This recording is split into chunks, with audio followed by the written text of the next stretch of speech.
Praise the Lord. നിങ്ങളെ എല്ലാവരെയും blessed മോർണിംഗിലേക്ക് യേശു ക്രിസ്തുവിൻ്റെ നാമത്തിൽ സ്വാഗതം ചെയ്യുന്നു.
പ്രിയരെ, അനുഗ്രഹിക്കപ്പെട്ട ഒരു പ്രഭാതം കൂടെ നമ്മുടെ ജീവിതത്തിൽ അനുവദിച്ചു തന്ന വലിയവനായ ദൈവത്തെ നമുക്ക് ഒരുമിച്ച് ചേർന്ന് നന്ദി പറയാം. എത്ര പേർ പറയും, ഞാൻ നിന്നതല്ല, എൻ്റെ ദൈവം എന്നെ നിർത്തിയതാണ്. ഒന്നുകൂടെ പറഞ്ഞു കഴിഞ്ഞാൽ 2025 ഡിസംബർ മാസം 5-ാം തീയതി വരെയും എന്നെയും എൻ്റെ കുടുംബത്തെയും കണ്ണിലെ കൃഷ്ണമണി പോലെ സൂക്ഷിക്കുകയും വിടുവിക്കുകയും ചെയ്ത വലിയവനായ ദൈവത്തിന് നന്ദി പറഞ്ഞുകൊണ്ട് ഈ പ്രഭാത ചിന്തയിലേക്ക് നമുക്ക് ഒരുമിച്ച് അടുത്തു വരാം. നിന്റെ ലിമിറ്റേഷനുകളെ ദൈവം തകർക്കും. പ്രിയരെ, പ്രാരംഭവാക്യത്തിലേക്ക് നമുക്ക് ഒരുമിച്ച് അടുത്തു വരാം. 1 രാജാക്കന്മാരുടെ പുസ്തകം 17-ാം അധ്യായം അതിൻ്റെ 14-ാമത്തെ വാക്യം. യഹോവ ഭൂമിയിൽ മഴ പെയ്യ്ക്കുന്ന നാൾ വരെയും കലത്തിലെ മാവ് തീർന്നു പോകുകയില്ല, ഭരണിയിലെ എണ്ണ കുറഞ്ഞു പോകുകയുമില്ല എന്ന് ഇസ്രായേലിന്റെ ദൈവമായ യഹോവ അരുൾ ചെയ്യുന്നു എന്ന് പറഞ്ഞു. പ്രിയരെ, പ്രഭാതത്തിൽ ദൈവം നമ്മോട് ഇടപെടുന്നത് നിന്റെ ലിമിറ്റേഷനുകളെ അല്ലെങ്കിൽ പരിധികളെ ദൈവം തകർക്കും എന്നുള്ളതാണ്. നാം വായിച്ചു കേട്ട വചന പശ്ചാത്തലം നാം തിരിച്ചറിയുകയാണ്. ഇതാ, സെരഫാത്തിലെ വിധവയോട് ദൈവം അരുൾ ചെയ്യുകയാണ്, ഇനി ഭൂമിയിൽ മഴ പെയ്യ്ക്കുന്ന നാൾ വരെയും നിന്റെ കലത്തിലെ മാവ് തീരത്തില്ല, നിന്റെ ഭരണിയിലെ എണ്ണ കുറഞ്ഞു പോകത്തുമില്ല. വിശ്വസിക്കുന്നവരുണ്ടെങ്കിൽ ഞാൻ ആത്മാവിൽ വിളിച്ചു പറയുന്ന പദങ്ങളെ സ്വീകരിച്ചോ. എവിടെയാണോ പരിധികൾ പറഞ്ഞത്, എവിടെയാണോ ഇല്ലായ്മകൾ പറഞ്ഞത്, ഇന്ന് ഈ വചന സന്ദേശം കേൾക്കുമ്പോൾ യഹോവയുടെ അരുൾപ്പാട് സ്വീകരിക്കാമെങ്കിൽ സ്വീകരിക്കുക. നിന്റെ ജീവിതത്തിനകത്ത് അഭിഷേകം നുകങ്ങളെ തകർക്കാൻ പോവുകയാണ്, നിന്റെ പരിധികളെ തകർക്കാൻ പോവുകയാണ്.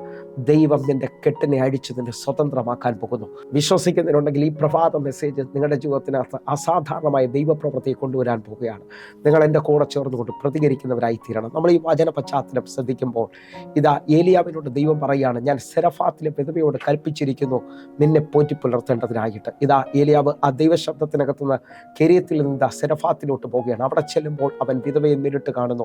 വിധവ ഇതാ വിറവ് പറക്കിക്കൊണ്ടിരിക്കുകയാണ്. അവളോട് ഏലിയാവ് സംസാരിക്കുകയാണ്. 1 രാജാക്കന്മാരുടെ പുസ്തകം 17-ാം അധ്യായം. അങ്ങനെ അവൻ എഴുന്നേറ്റ് സെരഫാത്തിലേക്ക് പോയി. അവൻ പട്ടണവാതിൽക്കൽ എത്തിയപ്പോൾ അവിടെ ഒരു വിധവ വിറകു പറക്കിക്കൊണ്ടിരുന്നു. അവൻ അവളെ വിളിച്ചു, എനിക്ക് കുടിക്കുവാൻ ഒരു പാത്രത്തിൽ കുറേ വെള്ളം കൊണ്ടുവരണമേ എന്ന് പറഞ്ഞു. 11-ാമത്തെ വാക്യം.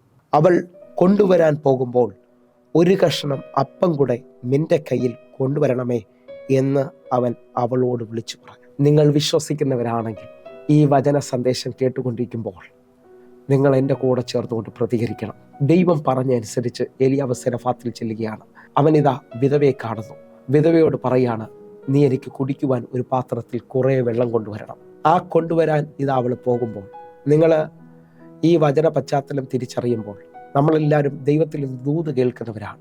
ദൂത് കേൾക്കുന്നതെല്ലാം നമ്മൾ ഉദ്ദേശിക്കുന്നത് പോലെ നിവൃത്തിയാകണമെന്നില്ല, പക്ഷേ ദൂത് നിവൃത്തിയാകും.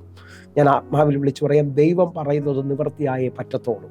അതേ നിലയിൽ തന്നെ നിന്നുകൊണ്ട് ഞാൻ വിളിച്ചു പറയുകയാണ്, ഇതാ ഏലിയാവ് അവിടെ ചെല്ലുന്നു. ദൈവത്തിൻ്റെ അരുൾപ്പാട് പ്രകാരമാണ് ഏലിയാവ് ചെല്ലുന്നത്. ഏലിയാവ് വിധവയെ കാണുന്നു. വിധവയ്ക്ക് മാറ്റമൊന്നും ഉണ്ടാകുന്നില്ല.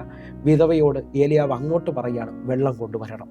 അവൾ വെള്ളമെടുക്കാൻ പോകുമ്പോൾ ഏലിയാവ് പറഞ്ഞു, എനിക്ക് ഒരു കഷ്ണം അപ്പം കൂടെ കൊണ്ടുവരണം. എന്തിനെന്ന് ചോദിച്ചാൽ ഏലിയാവ് വിശന്നാണ് അവിടെ വരുന്നത്.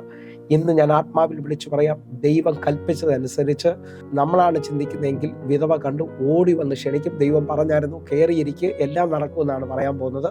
പക്ഷേ ഏലിയാവ് അവിടെ ചെല്ലുമ്പോൾ സാഹചര്യം എല്ലാം വിരോധമാണ്. പക്ഷേ ഏലിയാവിന് ഒരു കാര്യം ഉറപ്പാണ്, ദൈവമാണ് അരുൾ ചെയ്തത്, ദൈവമാണ് ദൂത് കൈമാറിയത്, അതും നടന്നേ പറ്റത്തുള്ളൂ.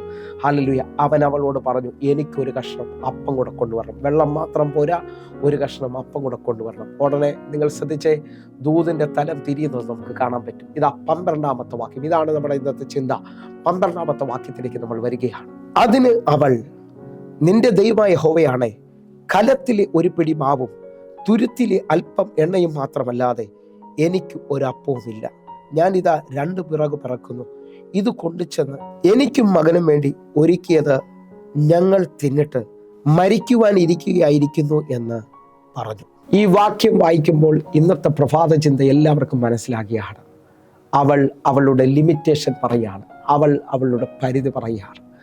ഞാൻ ഈ 2 വിറക് പറക്കുന്നത്, ഞാൻ ഇത് കൊണ്ട് ചെന്നിട്ട് എൻ്റെ വീട്ടിലുള്ള ആ ഒരു പിടി മാവും ആ ഭരണിയിലെ അല്പവും എണ്ണയും എടുത്ത് ഞങ്ങൾക്കുള്ളത് ഒരുക്കിക്കൊണ്ട് ഞങ്ങൾ കഴിച്ചു മരിക്കാൻ പോവുകയാണ്.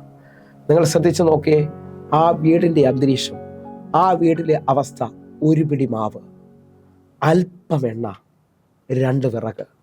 അവളിതാ ലിമിറ്റേഷൻ പറയുകയാണ്, എനിക്ക് ഇത്രയേ പോകാൻ പറ്റുന്നുള്ളൂ, ഇങ്ങനെ ജോലി ചെയ്യാൻ പറ്റുന്നുള്ളൂ, ഇങ്ങനെ മുമ്പോട്ട് പോകാൻ പറ്റുന്നുള്ളൂ. എൻ്റെ ജീവിതം കടഭാരമാണ്, എൻ്റെ ജീവിതത്തിനകത്തൊരു മുന്നേറ്റമില്ല, എനിക്കൊരു വ്യത്യാസമില്ല. ഇങ്ങനെ ഈ പ്രഭാതത്തിൽ പറയുന്നവരുണ്ടോ? ഞാൻ നിങ്ങളോട് വിളിച്ചു പറയാണ്, അഭിഷേകം നുകത്തെ തകർക്കുന്നതാണ്. നിന്റെ ജീവിതത്തിനകത്ത് ദൈവത്തിൻ്റെ ശക്തിയാൽ ഇന്ന് പകൽ അത്ഭുതങ്ങൾ ചെയ്യാൻ പോവുകയാണ്. നീ വിശ്വസിക്കാമെങ്കിൽ ഇന്ന് ഈ കുറിവാക്യമായി കേട്ടത്, ഭൂമിയിൽ മഴ പെയ്യുന്ന നാൾ വരെയും ഇനി നിന്റെ കലത്തിലെ മാവിന് കുറവുണ്ടാകത്തില്ല, അത് വർധനവാണ്. നിന്റെ ഭരണിയിലെ എണ്ണയ്ക്ക് കുറവുണ്ടാകത്തില്ല, അത് വർധനവാണ്. ലിമിറ്റേഷനുകൾ, ശത്രു കെട്ടിയ അതിരുകൾ ഈ പ്രഭാതത്തിൽ ദൈവം തകർത്ത് കളയാൻ പോവുകയാണ്. നിന്നെ വിടത്തില്ലെന്ന് പറയുന്ന, നിന്നെ എഴുന്നേൽപ്പിക്കത്തില്ലെന്ന് പറയുന്ന, നീ അനുഗ്രഹിക്കപ്പെടത്തില്ലെന്ന് പറയുന്ന എല്ലാ മതിൽക്കെട്ടുകളെയും ദൈവം പൊളിച്ചു കളയാൻ പോവുകയാണ്. വിശ്വസിക്കുന്നതിനുണ്ടെങ്കിൽ അഭിഷേകം നുകത്തെ തകർക്കുന്നതാണ്. അത്ഭുതം സംഭവിക്കാൻ പോവുകയാണ്. നിന്റെ ജീവിതത്തിനകത്ത് പരിധികളില്ലാത്ത ചില ബ്ലെസ്സിങ്ങൾ വെളിപ്പെട്ട് വരാൻ പോവുകയാണ്. ജീവിതത്തിനകത്ത് ഇന്ന് നിങ്ങൾ കാണുന്നത് പത്രോസിന്റെ പടകിനെ പോലായിരിക്കും, ശൂന്യതയാണ്, അറിയാം, ഒരു നിറവില്ലാത്ത അനുഭവമായിരിക്കും. പക്ഷേ ഇന്നിതാ ദൈവ ശബ്ദത്തിനകത്ത് നീ ചിന്തിക്കാത്തടത്തുനിന്ന് അത്ഭുത നിറവ് സംഭവിക്കാൻ പോവുകയാണ്. നിങ്ങൾ എന്നെ കേൾക്കുമ്പോൾ ഒരുപക്ഷെ കാനാവിലെ കല്യാണ വീട് പോലായിരിക്കാം. ജീവിതത്തിനകത്ത് എല്ലാ പ്രതീക്ഷയും തീർന്നു, എല്ലാം അവസാനിക്കാൻ പോകുന്നത് പോലായിരിക്കും. പക്ഷേ അവൻ്റെ വാക്ക് നിന്റെ മേളിൽ നിറവായി വെളിപ്പെടാൻ പോകുന്നു, നിന്റെ മേളിൽ അത്ഭുതമായി മാറാൻ പോകുന്നു. വിശ്വസിക്കുന്നവരുണ്ടെങ്കിൽ നിങ്ങൾക്ക് വേണ്ടി ഞാനൊരു വാക്യം വായിച്ച് പ്രാർത്ഥിക്കാൻ പോവുകയാണ്. ഇതാ ലിമിറ്റേഷനുകളെ തകർക്കുന്ന ദൈവത്തിന്റെ ശക്തി നിങ്ങൾക്ക് വേണ്ടി വെളിപ്പെടാൻ പോവുകയാണ്. ഒന്നുകൂടെ റിപ്പീറ്റ് ചെയ്ത് പറയുകയാണ്, ദൈവ ശബ്ദം, ദൈവത്തിന്റെ അഭിഷേകം നിന്റെ പരിധികളെ നീക്കാൻ പോവുകയാണ്. ഈ സമയത്ത് ഈ പ്രഭാതത്തിൽ ഇത് ഏറ്റെടുക്കണം. യെശയ്യാ പ്രവാചകന്റെ പുസ്തകം 59-ാം അധ്യായം അതിന്റെ 1-ാമത്തെ വാക്യം. രക്ഷിക്കുവാൻ കഴിയാതെ വണ്ണം യഹോവയുടെ കൈ കുറുകിയിട്ടില്ല, കേൾക്കുവാൻ കഴിയാതെ വണ്ണം അവന്റെ ചെവി മന്ദമായിട്ടുമില്ല. എന്നെ കേൾക്കുന്നവരുണ്ടെങ്കിൽ ഒരുമിച്ച്, എൻ്റെ കർത്താവിൻ്റെ കരം നിന്നെ രക്ഷിക്കാൻ പോവുകയാണ്, നിന്റെ അതിരുകളെ വിശാലമാക്കാൻ പോവുകയാണ്. ഈ പ്രഭാതത്തിൽ എൻ്റെ കൂടെ ചേർന്ന് പ്രാർത്ഥിക്കുമ്പോൾ നിങ്ങളുടെ പ്രാർത്ഥനകൾക്ക് മറുപടികൾ വരാൻ പോവുകയാണ്. വിശ്വസിക്കാൻ പറ്റുമെങ്കിൽ നിന്റെ ലിമിറ്റേഷനുകളെ തകർക്കുന്ന, അല്പമെന്ന് പറഞ്ഞുകൊണ്ട് ജീവിച്ച് ചുരുങ്ങി ജീവിക്കുന്ന നിന്റെ ജീവിതത്തെ എബേസിന്റെ ദൈവം വിശാലതയിലേക്ക് കൊണ്ടുവരാൻ പോവുകയാണ്.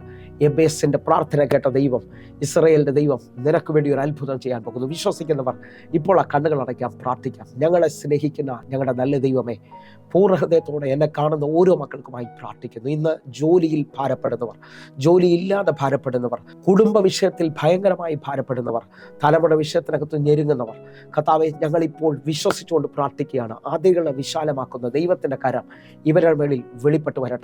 ഇവരുടെ ലിമിറ്റേഷനുകളെ തമ്പുരാൻ തകർത്ത് കളയാൻ പോകുകയാണ്. ഇവരുടെ പരിധികളെ തമ്പുരാൻ ഉടച്ചു കളയാൻ പോകുന്നു. അതിരുകളില്ലാത്ത അത്ഭുതകരം മഹത്വമായി ഇവരുടെ മേളിൽ വെളിപ്പെട്ട് വരട്ടെ. കർത്താവേ, ഇന്ന് ഈ പ്രഭാതം മുതൽ ഇവർ വിടുതലിലേക്ക് വരട്ടെ. ഇവരുടെ കണ്ണുനീരിനെ അങ്ങ് തുടയ്ക്കുന്നതിനായി നന്ദി. യേശുവിൻ നാമത്തിൽ ഞാൻ പ്രാർത്ഥിക്കുന്നു. ആമേൻ, ആമേൻ. പ്രിയരെ, പ്രഭാത സന്ദേശം നിങ്ങൾക്ക് അനുഗ്രഹമാകുന്നു എങ്കിൽ നമ്മുടെ യൂട്യൂബ് ചാനൽ സബ്സ്ക്രൈബ് ചെയ്യുകയും ഫേസ്ബുക്കിലേക്ക് നിങ്ങൾ ജോയിൻ ചെയ്യുകയും ചെയ്യണമെന്ന് ഓർപ്പിക്കുന്നു. അതേപോലെ തന്നെ ഞാൻ നിങ്ങളെ ഒരു കാര്യം ഓർപ്പിക്കുകയാണ്, ഈ യൂട്യൂബ് ലിങ്കുകൾ, ഈ ഫേസ്ബുക്ക് ലിങ്കുകൾ നിങ്ങൾ മറ്റുള്ളവരിലേക്ക് എത്തിക്കണം. ഹല്ലേലൂയ. നിങ്ങൾ കേട്ട് നിങ്ങളുടെ ജീവിതത്തിനകത്ത് ഒരു അനുഗ്രഹമാണെന്ന് തോന്നുന്നുണ്ടെങ്കിൽ ഉറപ്പായും നിങ്ങളുടെ ഫ്രണ്ട് സർക്കിളിലേക്ക് നിങ്ങളിത് ഷെയർ ചെയ്യണം. എന്നിട്ടൊരു ഓഡിയോ മെസ്സേജ് കൂടെ അയക്കാൻ പറ്റുമെങ്കിൽ എനിക്കിത് അനുഗ്രഹമായി, നിശ്ചയമായും നിനക്ക് അനുഗ്രഹമാകും. അങ്ങനെ നിങ്ങൾ സുവിശേഷത്തിന് വേണ്ടി ഒരു ഭാഗമായി തീരുമെങ്കിൽ എൻ്റെ ദൈവം കടക്കാരനല്ലെന്നുള്ളത് നിങ്ങൾ തിരിച്ചറിയും. നിങ്ങൾ വിശ്വസിക്കുന്നവരാണെങ്കിൽ ഈ മിനിസ്ട്രിക്ക് വേണ്ടി നിങ്ങൾ പ്രാർത്ഥിക്കണം. ദൈവം നിങ്ങളെ അധികത്തിൽ മാനിക്കും. എങ്കിൽ അതേ നിലയിൽ തന്നെ നിന്ന് ഒരു കാര്യം ഓർപ്പിക്കുന്നു, നമുക്ക് സൂമിൽ ആരാധന നടക്കാൻ എല്ലാ ദിവസവും വൈകിട്ട് 6 മണിക്ക് അറിയാം. നിങ്ങൾ ജോയിൻ ചെയ്യണമെന്ന് ഓർപ്പിക്കുന്നു. വലിയ ദൈവ പ്രവർത്തികൾ നിങ്ങളുടെ ജീവിതത്തിനകത്ത് നടക്കും. കർത്താവ് നിങ്ങളെ അധികത്തിൽ മാനിക്കട്ടെ. God bless you. ആമേൻ.